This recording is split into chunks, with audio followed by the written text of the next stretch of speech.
ব্যাহত হওয়ার আশঙ্কা থাকলেও যোগান ঠিক থাকায় দিনাজপুর থেকে রংপুর বিভাগের ৮ জেলায় জ্বালানি তেলের সরবরাহ স্বাভাবিক রয়েছে। পার্বতীপুর ডিপো থেকে রাষ্ট্রায়ত্ত কোম্পানিগুলো তেল সরবরাহ করছে। সংশ্লিষ্টদের আশা, সরবরাহ সংকট না থাকায় আমন মৌসুমে বাড়তি তেলের চাপ সামাল দেওয়া যাবে। প্রিয় নাম্বার সেট করে বিকাশে সেন্ড মানি করুন ফ্রি।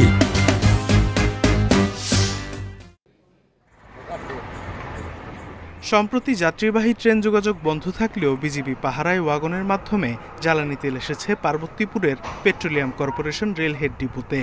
রাষ্ট্রায়ত্ত পদ্মা, মেঘনা ও যমুনা তেল কোম্পানির মাধ্যমে তা সরবরাহ হয়েছে রংপুরের ৮ জেলায়।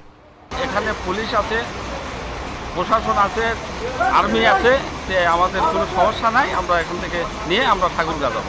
কোনো সমস্যা নাই, রাস্তায় আমরা কয়েকবার তেল নিয়েছি এবং এখানে পুলিশ প্রশাসন আছে, আর্মি আছে, আমরা সুন্দরভাবে তেল নিয়ে এখন দিনটা করে যাচ্ছি। পাইপলাইনেও তেল আসায় জ্বালানির কোনো ঘাটতি নেই ডিপোতে। আমন মৌসুমে তেলের বাড়তি চাপ নিয়ে দুশ্চিন্তা তৈরি হলেও কোনো সমস্যা হয়নি।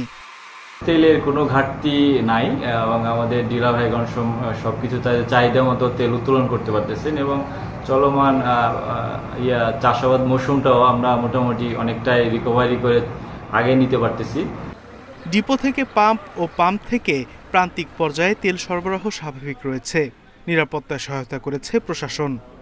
নীলফামারী জেলাতে কোনো পাম্পে তেল নাই, বন্ধ হয়ে গেছিল পাম্পটা, এরকম সমস্যা কেউ পড়ে।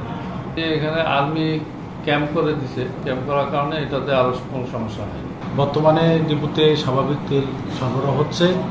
আমরা সঠিক সময়ে সঠিকভাবে তেল অর্ডার সরবরাহ করলেই আমরা তেলটা সরবরাহ পাচ্ছি। আমাদের এর মধ্যে কোনো সরবরাহে বিঘ্ন ঘটেনি।